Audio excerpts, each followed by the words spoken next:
Anybody home? Semua kita disinari oleh kasih dan cinta. Dan buat kalian yang baru saja kesasar atau terdampar di sini, aku si pembisik kartu. Aku tinggal di Belanda dan di Thailand. Oke, jadi ada updatean baru ya. Jadi kita terima kasih juga ya dengan adanya film sebelum 7 hari Vina ini. Jadi ini kayak terbuka misteri ini gitu. Misterinya terlalu berat menurut aku ini ya. Kalau sampai terjadi sebuah chaos yang sampai 8 tahun ini. 9 naga kudu ditekan. Iya. Halo Agung. Nah, jadi gini, aku mau nge-up tentang Sakatatal ya. Banyak sekali orang tidak percaya sama Sakatatal, ya kan? Tapi dari awal aku sepertinya mempercayai dia. Dari sisi entah apa namanya, tetapi aku merasakan dia jujur. Ya. Kenapa? Karena kan di usia dia yang waktu dia masih bocil banget, dia masuk ke Penjerong, lalu dia ada 4 tahun di sana. Dan kemudian 4 tahun itu kan memberikan waktu yang sangat berat ya. Aku pernah memberikan kalian prediksi tentang Sakatatal kan. Bisa jadi dia mendapatkan sebuah trauma yang kita tidak bisa merasakan karena kita tidak ada di situasi yang pernah dia alami. Oke. Live YouTube ya madam. Enggak, kalau live YouTube itu kelamaan. Tapi kalau di sini aku bisa kayak 10 menit, 15 menit gitu, Gung. Belum ada waktu live di YouTube. Tapi ini nanti buat YouTube juga sih. Ya, terima kasih ya sudah hadir ya. Ada pertanyaan apa, Gung? Tapi ini nggak lama-lama ya. Oke. Jadi aku mendengarkan di channelnya Kang siapa ya? Kang Dedi ya. Nah, jadi awal-awal itu ada seorang namanya itu Mas Eka begitu. Mas Eka ini punya motor. Nah, kemudian dia minta tolong sama adiknya namanya Mas Aldi begitu. Nah, Mas Eka ini yang punya motor ini bilang, Aldi tolong isikan bensin begitu. Tapi mungkin Aldi itu lagi sibuk atau gimana gitu ya. Akhirnya dia nyuruh si Sakatatal ini. Nah, rupanya hubungan Sakatatal dan si Aldi ini adalah pamannya gitu. Nah, kemudian setelah itu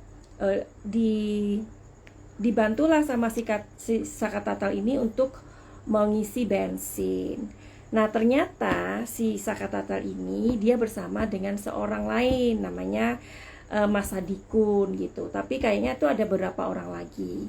Nah, si Mas Sadikun ini dia bersaksi loh pada saat si Sakatatal ini ditahan. Jadi ceritanya tuh aduh, ini ngeri sih ya, ngeri kalau misalkan ini sampai gimana ya. Makanya kan waktu itu keluar The Tower ya. The Tower itu adalah sistem yang chaos gitu. Barangkali kalian ada yang tidak percaya dengan Sakatatal ya, karena dia kan matanya kemana-mana atau apalah, mukanya tuh nggak meyakinkan atau kayak orang stres kayak gitu. Tapi aku dari lubuk hatiku yang paling dalam, entahlah aku percaya sama dia. Nah, makanya aku sampai membuat prediksi Sakatatal waktu itu. Hai Meda, selamat malam semuanya. Nah, terus siapa ini namanya si Sakatatal ini sama si Mas Sadikun ini dia sama-sama pada waktu itu ada sama beberapa orang lain gitu.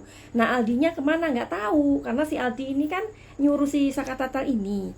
Nah, pada sekitaran jam 12 itu di tempat dimana TKP itu kan udah ramai tuh, ada orang-orang di sana. Terus udah gitu si Mas Sadikun itu gini, ada apa itu? Dia tanya sama temennya, oh kecelakaan, ada apa itu? Oh nggak tahu gitu kan. Tapi terus Mas Sadikun tuh bilang, belok aja yuk, kali-kali itu razia karena mereka itu si Sadikun ini nggak pakai helm dan mereka itu nggak punya SIM gitu kan. Sakatatal masih kecil banget kan, masih bocil ya, hanya mereka itu berbelok lah. Tapi kemudian ada yang ngasih tahu, ditanya lagi itu apa sih, itu ada kecelakaan katanya. Oh gitu. Nah sudah, jadi malam itu jam 10 sampai jam terjadinya kecelakaan itu, Sakatatal ini sama si Sadikun. Nah terus udah gitu jadinya setelah itu si Sadikun itu tidurnya malah sama si Sakatatal. Tapi si Sakatatal ini dia tidur sama neneknya atau gimana gitu loh. Nah pas gitu ditangkepin itu siapa itu namanya, si Eka itu juga diambil, si Aldi diambil, dan beberapa anak-anak remaja di situ yang diambil sampai 7 hari. Nah si Sadikun ini sampai pergi ke kepolisian sana ya. Nah anehnya, ini yang paling aneh nih, pada saat di sidang ya kan, Sadikun itu memberikan kesaksian tapi tidak dianggap sama bapak hakimnya. Aduh bapak polisi, ini gimana kalau benar-benar ada orang yang tidak salah tapi dijadikan sebuah tameng. Jadi ini ya, Vina Cirebon ini ada misteri yang lebih besar daripada geng motor ini. Mulai sekarang jangan ngomong geng motor deh, geng kuli gitu, iya kan? Karena ternyata yang ditangkepin itu adalah geng bangunan atau geng kuli gitu loh. Terus siapa itu namanya, si Sadikun ini pernah ngomong juga, pernah memberikan kesaksiannya dan tidak dianggap, dan dia tidak juga disumpah. Aduh gimana, ngeri ya kalau kita ternyata melihat hukum itu ternyata kok seperti itu gitu loh. Ini mengenai nyawa orang loh. Kalau orang-orang 7 itu hukumannya metong ya kan, tapi kemudian diganti dengan hukuman seumur hidup. Ini yang namanya bapak hakim itu kan menentukan hukuman ya, menentukan hukuman kan. Kalau sudah, maksudnya menentukan hukuman itu kan bisa menjadi Tuhan ya, iya dong. Nah jadi madam udah di teh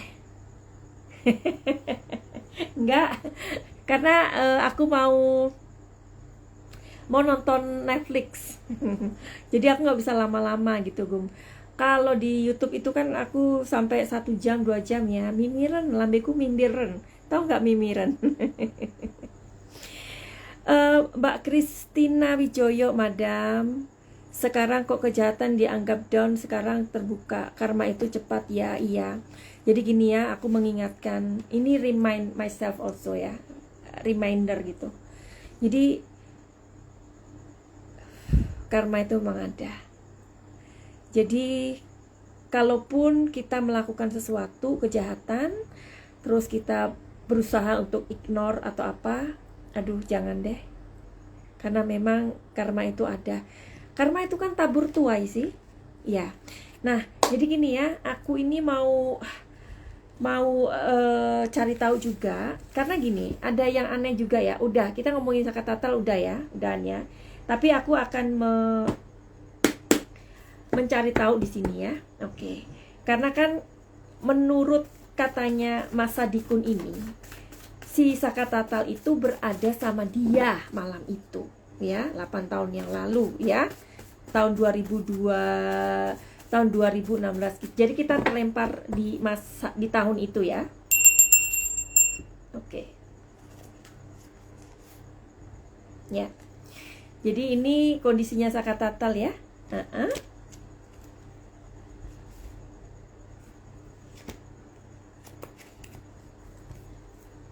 Nanti dikira, oh itu kan disiapin kartunya, nggak dikocok gitu. Ada aja kalian itu emang. Nah, nih.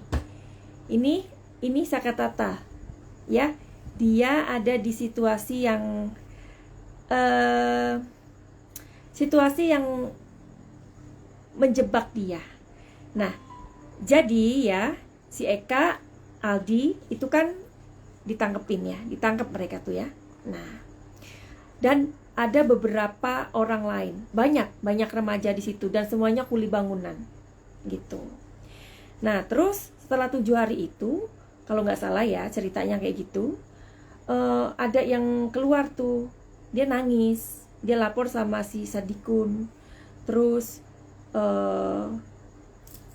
apa itu namanya, si Saka ini dia mengaku. Kenapa? Karena dipukulin.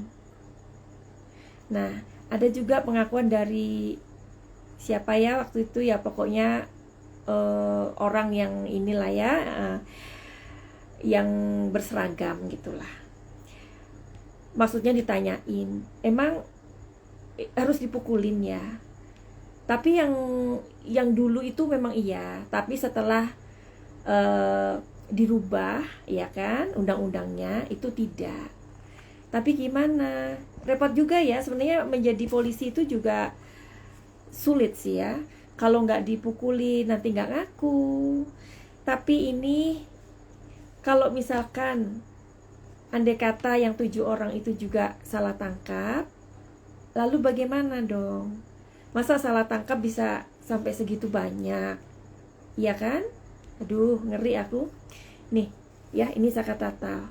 Nah, terus itu gara-garanya katanya ada yang namanya Sudirman. Sorry to say ya. Sudirman itu katanya dia itu kurang genep gitu loh. Ngerti nggak? Kurang gimana ya? Karena dia mempunyai kelainan gitu atau kekurangan lah ya. Si Sudirman ini ngaku. Terus akhirnya ada yang ngaku, kasihan juga ya. Nah, makanya kan kalau yang di film itu yang digambarkan Ucil itu kan dia kayak paling sadis gitu kan ya. Nah, tapi waktu yang di Penjerong itu juga si Ucil itu memang lebih kayak petakilan gitu ya. Nah, sekarang ya kalau orang yang tidak merasa melakukan, terus dia ada di situ, dia kan merasa kayak dipaksa kan ya, dipaksa untuk mengakui. Ya, bisa jadi orang itu menjadi brutal, bisa. Oke ya, jadi ini Saka Tatal ya. Ya, nih. Kalau seandainya hukumannya waktu itu metong gimana? 8 orang ini hukumannya metong. Dan sudah dihabisi bagaimana? Gila enggak? Kalau ternyata film itu yang sekarang itu lagi viral, kita bisa lihat filmnya terjadi tahun 2024. Misalkan nasib 8 orang itu mungkin 4 tahun yang lalu ya, atau 5 tahun yang lalu udah diadili dan hukumannya metong, dan ternyata apa gimana coba? Gila ya. Oke, jadi apa yang dikatakan oleh Sadikun itu benar ya, karena kartunya semuanya positif ya. Nah, ini kondisinya Sadikun. Dia ini sudah memberikan sebuah keterangan sesuai apa yang dia lihat, dia alami, dan malam itu bersama Saka Tatal ya. Oke, ini kartunya dia, dan ini kartunya si siapa? Si Saka Tatal nih. Kalian kebayang gak sih anak bocil yang udah ditahan 4 tahun atau 3 tahun, something like that ya. Terus kemudian begitu dia keluar, film ini viral, dia speak up. Kira-kira kalau itu gak benar, ngapain dia kok mencari apa ya, mencari masalah? Kenapa dia harus mencari masalah baru? Sedangkan dia tahu bahwa di dalam Penjerong itu seperti apa kondisinya. Kenapa dia harus mencari masalah baru? So that's why kenapa waktu itu aku percaya sama dia gitu ya. Kalau Mbak Christina, kalau berdelapan dihukum metong sudah dilaksanakan tapi salah bisa jadi bali nyawanya. Nah itu. Makanya tadi video sebelum ini aku kan mengatakan apakah ini adalah semesta ya. Jadi ini semesta itu hukum karma itu kan ada, ya kan? Nah, semesta ini kan adalah, ya semesta ini adalah semua ini yang ada di semesta raya ini, gitu loh. Nah, di video yang tadi aku mengatakan, ini ada doa-doa dari orang-orang yang terzolimi, dari orang tuanya 8 orang ini. Jadi mereka berdoa, mereka itu, ya kalian bayangkan aja lah ya, orang tua yang anaknya bangunan, hanya kuli bangunan, dituduh. Padahal kehidupan mereka juga ditopang oleh anak mereka itu, yang sekarang masuk menjadi tahanan. Kebayang gak sih sedihnya? Iya kan?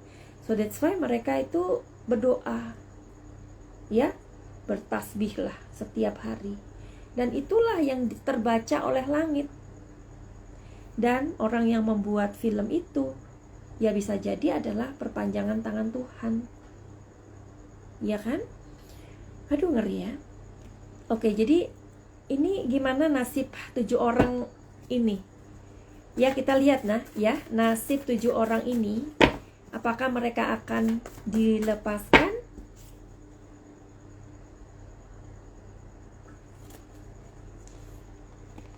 Sepertinya akan banyak pengacara. Entah kalian itu menganggap mereka pansos atau enggak, tapi ini adalah bantuan dari alam semesta, Tuhan. Ya, perpanjangan dari tangan Tuhan. Akan banyak pengacara yang habis ini akan membela 7 orang itu. Tapi gimana kalau mereka sudah dilepaskan dan mereka ternyata tidak bersalah? Apa? Ketika orang-orang ini meminta kembali waktu mereka, bisa nggak? Bisa nggak hukum memberikan orang-orang yang menghukum ini, bisa nggak mengembalikan waktu mereka selama 8 tahun ini? Adil nggak buat mereka? Nah, makanya kalau merasa kalian adalah bagian dari orang-orang yang menginginkan keadilan itu, kalian harus bantu. Kalau memang mereka benar ya. Jadi nanti ini banyak pengacara yang akan turun untuk membantu 7 orang ini speak up. Ya.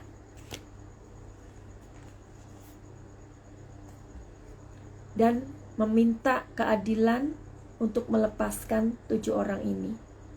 Dan mengusut kembali. Ya, diusut kembali harus menurut pengacara. Karena pengacara kan mereka punya landasan hukum, ya kan? Nah, terus apakah mereka mendapatkan ganti rugi? Sepertinya ada permintaan ke sana. Jadi mungkin pengacara ini kasihan ya. Ini kan anak-anak muda yang terampas masa depannya. Benar nggak? Anak-anak muda yang terampas masa depannya, diterali besi yang mereka tidak lakukan. Jadi harus ada pengganti. Mungkin uang atau apa. Kita lihat nanti ya. Aduh, ini masalahnya makin ruwet loh ini. Madam Suki aja belum membahas tentang Subang bagaimana. Nggak tahu ceritanya kasus Subang ini. Ya, Mbak Kristina, doa ortu yang terzolimi pasti dijawab ya. Waktunya Tuhan punya. Waktu Tuhan kan bukan waktu manusia ya. Waktunya manusia pastinya waktunya Tuhan ya dong. Kebiasaan nangkap untuk memuaskan segelintir orang, akhirnya hanya minta maaf, tapi capidananya terus. Iya. Halo madam, kasus ini hanya alam kuasa Tuhan yang bisa kasih titik terang dan keadilan suatu saat nanti. Lumpia serbu. Iya sayangku. Makanya aku kan tadi ngintip ya. Sepertinya ini adalah doa-doa orang yang terzolimi yang akhirnya terjawab oleh langit. Ya, inilah keadilan Tuhan. Ini yang disebut keadilan Tuhan. Ya. Oke. Sebenarnya di kasus Vina ini kasus apa sih sebenarnya? Apakah seperti yang diceritakan di film? Antara anak muda yang saling jealous, yang saling kayak, kan katanya Vina meludahi si Egi, ya kan? Apa karena itu sih, cinta-cintaan gitu, oke ya?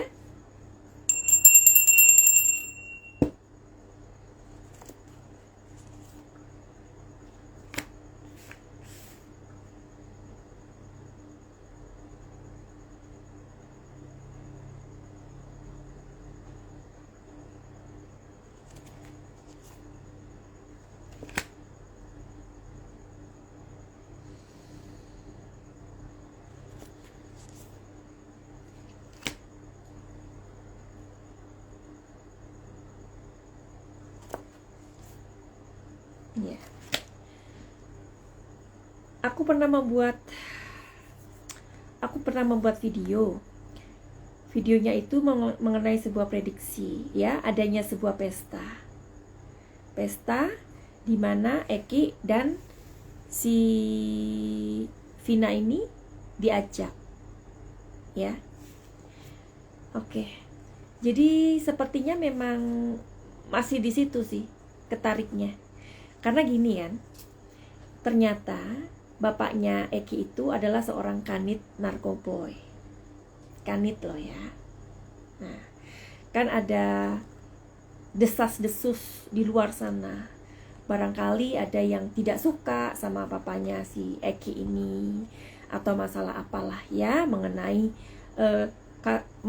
hal yang ditangani sama beliau ini. Apakah seperti itu? Tapi nanti aku akan cari waktu yang tepat untuk mendalami ya, dengan kartu energi ini.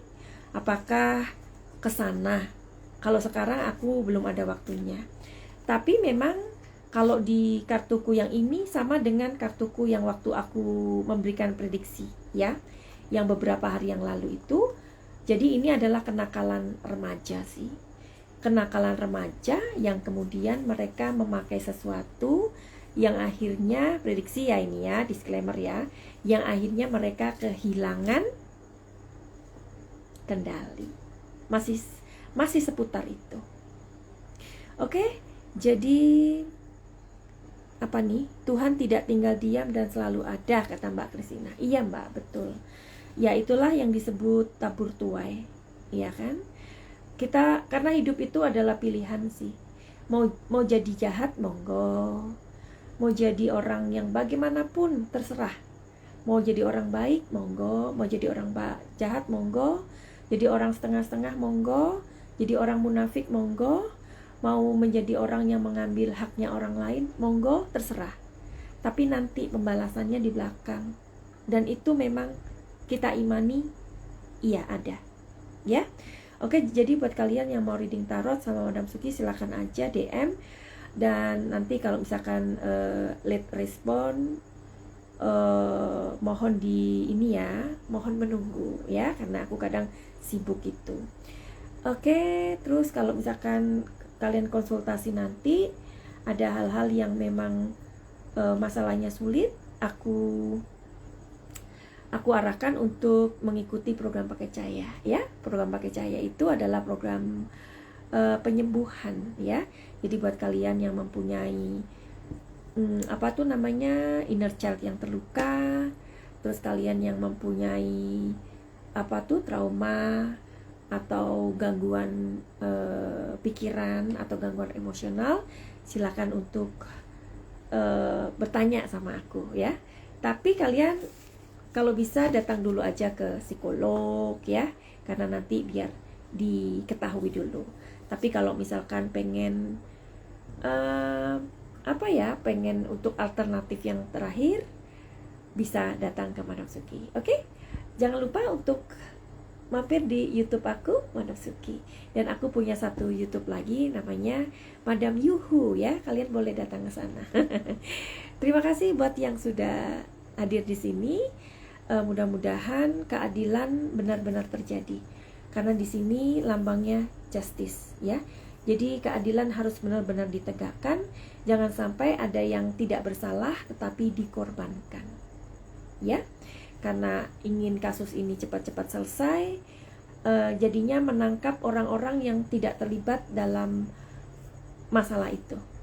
Ya, mudah-mudahan dengan izin Tuhan dan alam semesta itu adalah kalian juga, ya. Kalian, karena kita itu ada di belong together dengan alam semesta ini. Jadi ayo kita kawal kasus Vina ini sampai mungkin sidang-sidang yang mungkin nanti akan panjang, atau polisi masih mencari-cari siapa yang benar-benar terlibat. Oke, friendly, begitu aja. Send love and light. Selamat rezeki di Thailand. Salam jaya. Bye bye.